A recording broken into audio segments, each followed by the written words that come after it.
Assalamualaikum warahmatullahi wabarakatuh. Alhamdulillah, pada kesempatan kali ini saya, Titi Amarwati, akan menyampaikan satu materi yang berjudul Kemampuan Menciptakan Strategi Komunikasi Inovatif.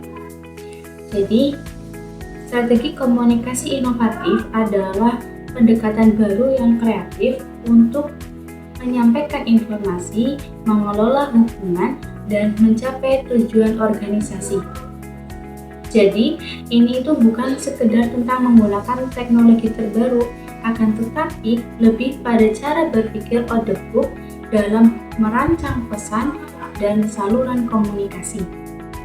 Untuk menciptakan strategi yang inovatif, maka diperlukan langkah-langkah dalam hal itu. Langkah-langkahnya ada 4, yaitu yang pertama adalah analisis kebutuhan, di mana kita harus pahami masalah atau peluang komunikasi yang ada. Misalnya, apakah ada miskomunikasi antara tim A dengan tim B, atau bagaimana cara memperkenalkan produk baru yang secara lebih menarik. Langkah yang kedua itu identifikasi target audience. Ketahui siapa yang akan menerima pesan, apa preferensi, kebiasaan, dan saluran komunikasi yang mereka gunakan. Misalnya, audiensnya itu Gen Z. Mungkin Gen Z itu lebih responsif terhadap konten video pendek yang di Reels atau di TikTok. Sementara, audiens internal yang lebih senior itu mungkin lebih memilih email atau pertemuan tatap muka. Selanjutnya, langkah yang ketiga itu adalah brainstorming solusi kreatif. Jadi, ajak tim untuk bertukar ide tanpa batasan. Coba pikirkan cara-cara yang belum pernah dicoba sebelumnya. Contohnya, itu menggunakan gamifikasi atau permainan untuk pelatihan karyawan, atau membuat podcast internal untuk berbagi informasi dari manajemen. Langkah yang keempat itu adalah uji coba dan evaluasi. Jadi sebelum diterapkan secara luas, uji coba strategi baru dalam skala kecil. Kumpulkan umpan balik dan sesuaikan jika diperlukan. Ini akan membantu meminimalkan resiko dan memastikan strateginya itu efektif. Selanjutnya, itu kemampuan menerapkan strategi komunikasi yang mendukung tujuan komunikasi. Strategi komunikasi yang baik itu harus selaras dengan tujuan besar dari organisasi. Komunikasi bukanlah tujuan itu sendiri, tetapi alat untuk mencapai hasil yang diinginkan.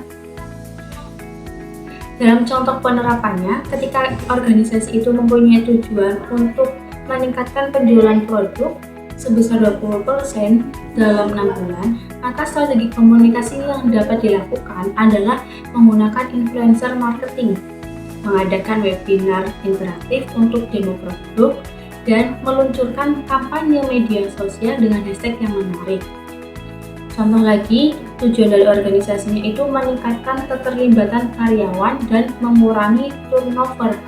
Maka strategi komunikasinya itu mengadakan sesi Q&A rutin dengan pimpinan, meluncurkan newsletter internal yang menampilkan pencapaian karyawan, dan membuat platform kolaborasi online untuk ide-ide dari seluruh tim. Ada lagi, tujuan dari organisasinya itu memperkuat citra perusahaan sebagai pemimpin industri yang ramah lingkungan.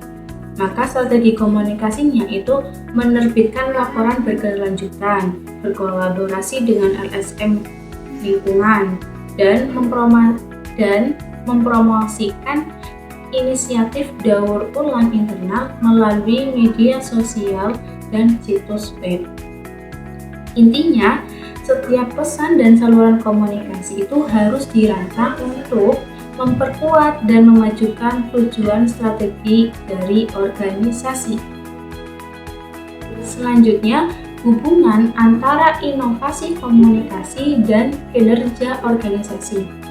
Inovasi komunikasi memiliki dampak langsung dan signifikan pada kinerja organisasi. Komunikasi yang inovatif menciptakan lingkungan yang responsif, efisien, dan adaptif. Lalu bagaimana inovasi komunikasi meningkatkan kinerja? Yang pertama yaitu meningkatkan efisiensi. Saluran dan metode komunikasi baru seperti platform kolaborasi terpadu atau AI chatbot itu dapat mempercepat alur kerja dan mengurangi hambatan birokrasi yang membuat pengambilan keputusan itu lebih cepat. Meningkatkan keterlibatan karyawan. Ketika karyawan merasa didengar dan terhubung melalui komunikasi yang menarik dan relevan, mereka itu cenderung lebih termotivasi dan produktif.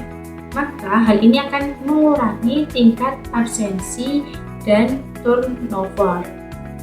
Selanjutnya, meningkatkan daya saing.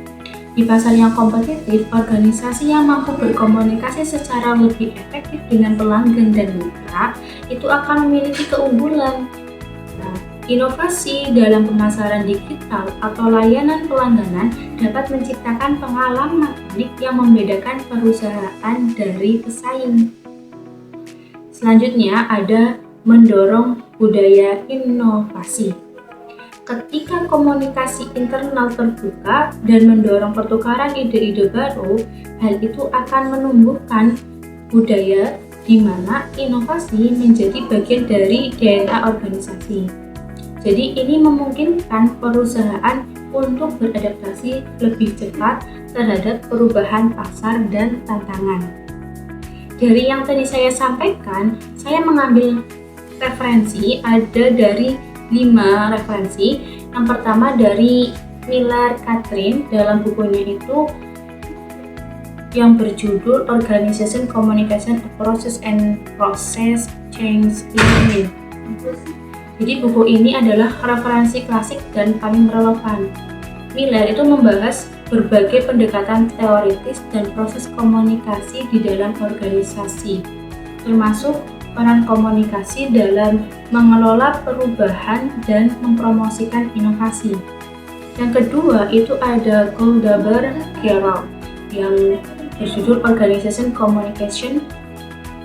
Meskipun edisinya itu lebih tua, yaitu 1993, buku ini tuh memberikan dasar-dasar yang kuat mengenai pentingnya komunikasi bagi keberhasilan organisasi, termasuk hubungan antara komunikasi, produktivitas, dan kepuasan karyawan.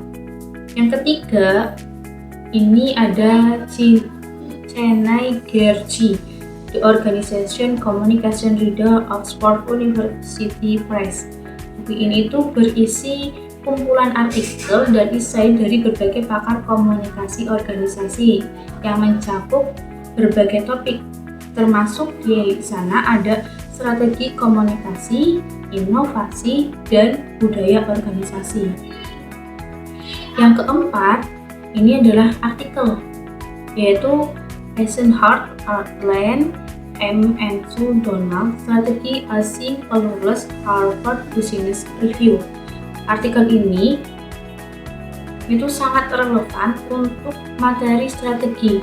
Artikel ini membahas bagaimana organisasi dapat beradaptasi dan berinovasi dengan menggunakan aturan sederhana yang sangat bergantung pada komunikasi yang jelas dan efisien. Yang kelima itu ada Dave Richard L. Organization Theory and Design Change Learning. Jadi buku ini itu menawarkan pemahaman yang luas tentang struktur dan desain organisasi dengan bab-bab khusus yang membahas bagaimana komunikasi memfasilitasi koordinasi, kolaborasi, dan inovasi. Jadi mungkin hanya itu yang dapat saya sampaikan. Semoga apa yang telah saya sampaikan bisa membawa manfaat bagi kita semua. Lalu jika ada tutur kata yang salah dari saya memohon maaf yang sebesar-besarnya. Allahumma muwaffiq ila aqwamit thoriq. Wassalamualaikum warahmatullahi wabarakatuh.